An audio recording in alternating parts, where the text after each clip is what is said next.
हाँ तो good morning class. आज हम लोग पढ़ेंगे क्लास 9th का मैटर इन सराउंडिंग चैप्टर में डिफ्यूज़न। मैटर इन सराउंडिंग में हमने जो लास्ट लेक्चर लिया था वहाँ आपने पढ़ा difference between solid, liquid and gas. Compound के कैरेक्टरिस्टिक फीचर क्या होते हैं, एलिमेंट का कैरेक्टरिस्टिक फीचर क्या होता है, ये सारी बातें अपने हमारे प्रीवियस लेक्चर में आपने पढ़ा है। तो वहाँ मैंने एक टर्मिनोलॉजी यूज़ किया था डिफ्यूज़न, वहाँ एक और टर्म यूज़ था ब्राउनियन मूवमेंट। तो ब्राउनियन मूवमेंट तो हमने आपको एक्सप्लेन किया था। डिफ्यूज़न को थोड़ा और बेटर समझने की ज़रूरत है क्योंकि डिफ्यूज़न से रिलेटेड बहुत सारे क्वेश्चन आपके एग्ज़ाम में आते हैं। तो सबसे पहले हम लोग समझते हैं what is the diffusion. Diffusion the spontaneous intermixing of particle of matter. The spontaneous intermixing of particle of any matter is called diffusion. जहाँ टर्म स्पॉन्टेनियस यूज़ किया जाता है वहाँ मतलब होता है कि अगर हम कुछ दो पार्टिकल को आपस में इंटरमिक्स कर रहे हैं, दो पार्टिकल आपस में मिल रहे हैं, तो मिलने के लिए हमको किसी एक्सटर्नल सोर्स से एनर्जी देने की ज़रूरत नहीं पड़ रही है। एनर्जी देने का मतलब क्या है, जैसे आपने चीनी लिया, चीनी नहीं, आपने नमक लिया और नमक को पानी के अंदर डाल दिया। जब नमक को पानी के अंदर डाल दिया तो आप देखेंगे कि नमक के जो पार्टिकल हैं अपने आप वाटर के अंदर इंटरमिक्स हो जाते हैं। तो this intermixing of the salt in the water without giving any type of energy, this is called spontaneous process. And this spontaneous process, intermixing of particle, is called diffusion. That means I again define the diffusion, the spontaneous intermixing of particle of matter is called diffusion. अगर हम rate of diffusion की बात करेंगे तो rate of diffusion हमने देखा था physical state of matter हमारे पास सॉलिड है, लिक्विड है और गैस है। अगर सॉलिड, लिक्विड और गैस के बारे में हम थोड़ा सा समझने की कोशिश करते हैं तो जो गैस के मॉलिक्यूल होते हैं उनके पास एनर्जी थोड़ा सबसे ज़्यादा होती है। डिफरेंस में आपने देखा था उसके पास काइनेटिक एनर्जी, जो मूव करने की एनर्जी होती है, सबसे मैक्सिमम होती है, क्योंकि जो गैस के मॉलिक्यूल होते हैं उसके बीच का इंटरमॉलिक्यूलर डिस्टेंस बहुत ज़्यादा होता है। इंटरमॉलिक्यूलर फोर्स ऑफ अट्रैक्शन बिल्कुल कम होता है सॉलिड और लिक्विड के कंपेयर में। तो अगर हम गैस के मॉलिक्यूल का मोशन देखते हैं तो बहुत तेज़ी से होगा, बहुत ज़्यादा होगा। इसीलिए हम कह सकते हैं कि जो गैस के मॉलिक्यूल होंगे या गैस के पार्टिकल होंगे उसका इंटरमिक्सिंग का रेट सबसे मैक्सिमम होगा। तो इस तरह से अगर हम गैस, लिक्विड और सॉलिड का इंटरमिक्सिंग देखते हैं आपस में तो सबसे ज़्यादा इंटरमिक्सिंग तेज़ी से करने वाला अगर कोई स्टेट ऑफ मैटर हो तो कौन है, आपका गैस है। अब आपको पता होना चाहिए, अगर आपसे क्वेश्चन पूछा जाए कि हमने आपके कमरे में कोई एंटर करता है बहुत अच्छा परफ्यूम लगा के, तो बहुत अच्छा परफ्यूम लगाया और कमरे के एंटर किया तो आप देखेंगे थोड़े समय के बाद वो पूरी परफ्यूम की स्मेल आपके कमरे में फैल जाएगी। तो थोड़े समय के बाद परफ्यूम की जो स्मेल होगी कमरे में कैसे फैली, अगर आपसे ऐसा क्वेश्चन पूछा जाए तो आपका आंसर होगा sir due to diffusion of vapour of perfume molecule. जो परफ्यूम मॉलिक्यूल के वेपर हैं, गैसियस वेपर हैं, उसके डिफ्यूज़न होने की वजह से पूरे रूम में आपका एक स्पेशल ऑर्डर, एक स्पेशल फ्रेग्रेंस की स्मेल हमको महसूस होनी स्टार्ट हो गई है। अगरबत्ती का स्मेल होना, किसी भी मॉलिक्यूल का स्मेल होना, किसी भी मॉलिक्यूल का आपस में इंटरमिक्स हो जाना बिना किसी एनर्जी के दिए हुए, इस प्रोसेस को हम लोग क्या कहते हैं, डिफ्यूज़न कहते हैं। अगर हम एक प्रैक्टिकल करना चाहते हैं तो हमने क्या किया, एक कंटेनर लिया, this is the container filled by air. Air से फिल्ड किया गया है और इसको क्लोज कंटेनर में हमने एयर फिल किया है। आपको पता है कि एयर आपके कलरलेस गैस होता है। हमारे सराउंडिंग में जो गैस है वो क्या है भाई, एयर है, और उस एयर का कोई भी कलर नहीं होता है। तो हमने एक क्लोज कंटेनर लिया जिसमें एयर फिल है और एक दूसरा क्लोज कंटेनर लिया जिसमें ब्रोमीन के वेपर्स हैं, ब्रोमीन मॉलिक्यूल्स के वेपर है। जो ब्रोमीन मॉलिक्यूल के वेपर होते हैं और रेड ऑरेंज कलर में होते हैं। जब ब्रोमीन का कंसंट्रेशन, ब्रोमीन वेपर का कंसंट्रेशन बहुत ज़्यादा होता है तो रेड कलर का होता है, और ब्रोमीन वेपर का कंसंट्रेशन जब कम होता है तो उसका ऑरेंज कलर का होता है। तो हम लोग कह सकते हैं रेड ऑरेंज कलर के ब्रोमीन के वेपर्स है। कंसंट्रेशन ज़्यादा है तो रेड वेपर्स हैं और कंसंट्रेशन कम है तो ऑरेंज वेपर है। तो हमने एक कंटेनर लिया एयर का, एयर फील्ड कंटेनर, और एक हमने लिया ब्रोमीन वेपर फील्ड कंटेनर, दोनों ट्रांसपेरेंट हैं। आपने क्या किया, एयर को यहाँ से उठाया और एयर को इस ब्रोमीन वेपर के लिड को खोल के इसके अंदर एयर को हमने डाल दिया। जब एयर को इसके अंदर डाला तो आपने देखा कि जो ब्रोमीन के वेपर थे ऊपर की तरफ जाना शुरू कर देंगे और एयर के जो मॉलिक्यूल थे वो नीचे की तरफ आना शुरू कर देंगे, और थोड़े समय के बाद आप देखेंगे कि जो कलर आपका रेड कलर का था वो पूरे कंटेनर में लाइट रेड कलर का आपका दिखाई देना शुरू हो जाएगा। इस तरह से आपको पता लगेगा। इसको माइक्रोस्कोप से अगर देखते हैं तो बहुत बढ़िया डायग्राम बन के आएगा। उस डायग्राम में होगा कि जो एयर के मॉलिक्यूल हैं वो नीचे की तरफ जा रहे हैं और जो ब्रोमीन वेपर के मॉलिक्यूल ऊपर की तरफ जा रहे हैं, और एक समय के बाद देखेंगे पूरा यूनिफॉर्म मिक्सचर बन के तैयार हो जाएगा। और इस प्रोसेस को हम लोग क्या कहते हैं? डिफ्यूजन कहते हैं। That process is called diffusion. तो मैं फिर से डिफाइन करता हूं, the spontaneous intermixing of particle of matter is called diffusion. इसी को हम लोग क्या कहते हैं? डिफ्यूजन। जहां टर्म स्पॉन्टेनियस यूज किया जाए आज के बाद साइंस में, या अपने रेगुलर लैंग्वेज में यूज करो आप टर्म स्पॉन्टेनियस, तो उसका मतलब होता है विदाउट गिविंग एनी एनर्जी। मतलब ये पैसिव प्रोसेस है, एक्टिव प्रोसेस नहीं है, अपने आप होने वाला प्रोसेस है, जिसमें हम बाहर से कुछ भी नहीं दे रहे। नमक को पानी में डाला, आपको गर्म करने की जरूरत नहीं है, उसको सेक करने की जरूरत नहीं। नमक पानी में अपने आप डिसॉल्व हो जाएगा, अपने आप इंटरमिक्स हो जाएगा, and that process is called diffusion. जो प्रोसेस अपने आप हो उसको हम लोग क्या कहते हैं?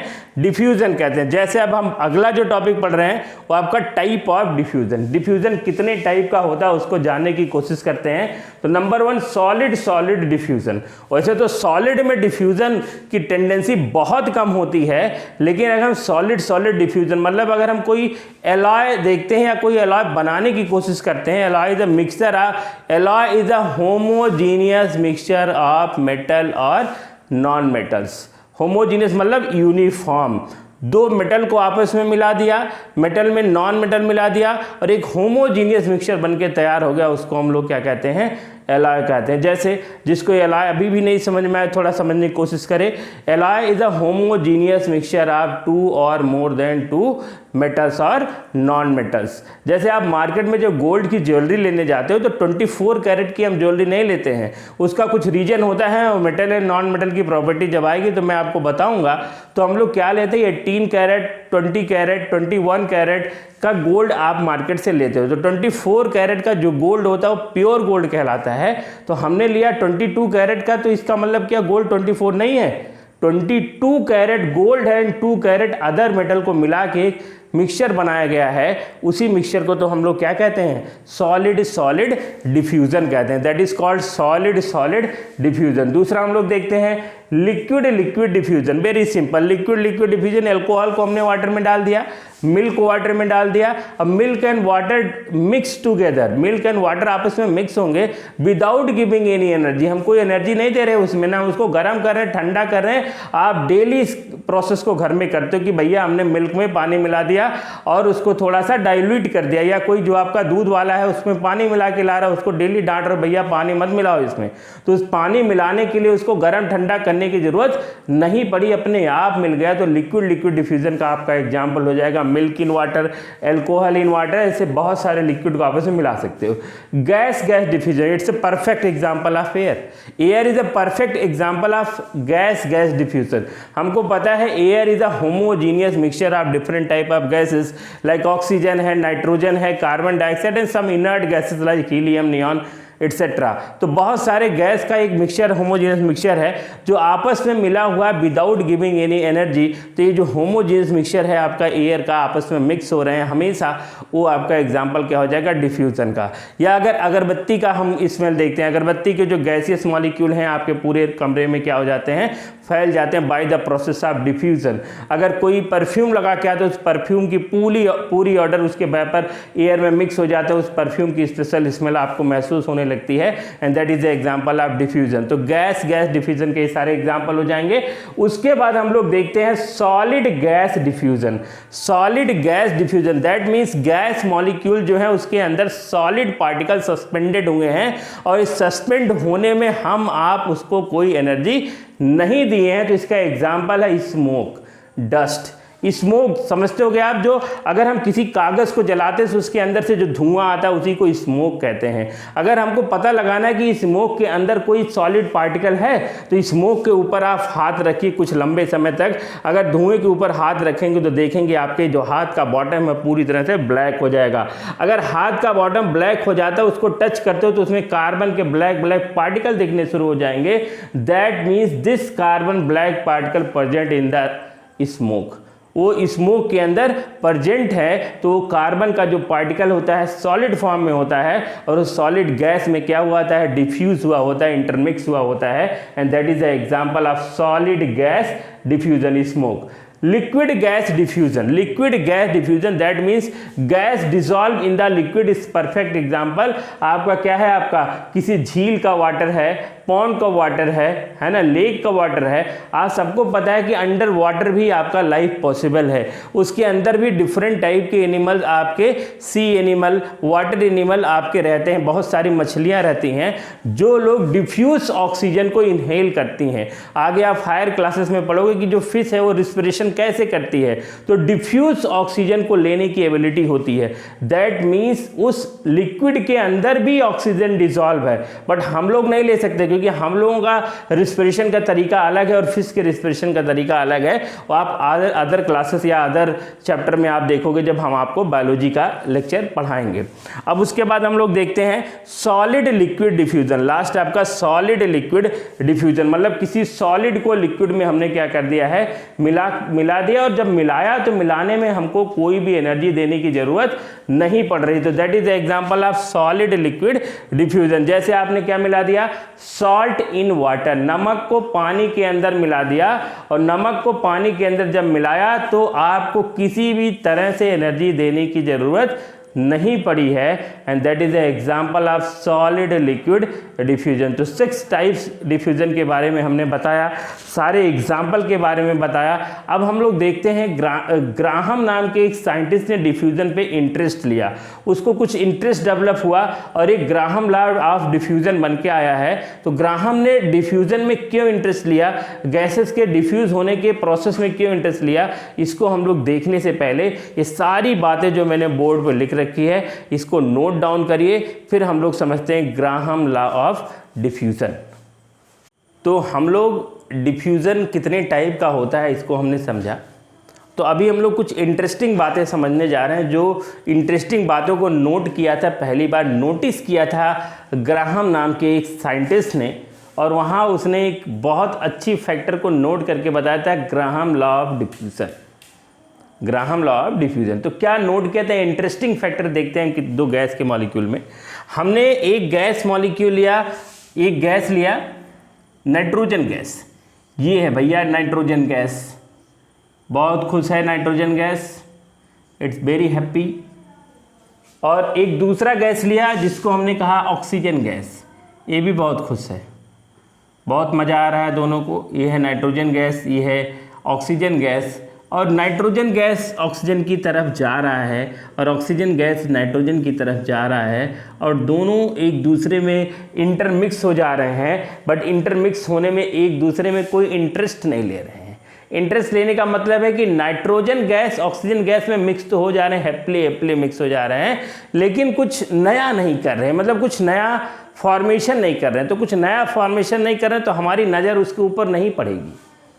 सपोज करो मेरे क्लास में जैसे 40 लोग बैठे हुए हैं और इस क्लास में जो बदमाशी करेगा या जो कुछ खुराफात करेगा या जो कोई कुछ गलत काम करेगा तो वो हमारी नज़र में आएगा, वो हमको दिखेगा।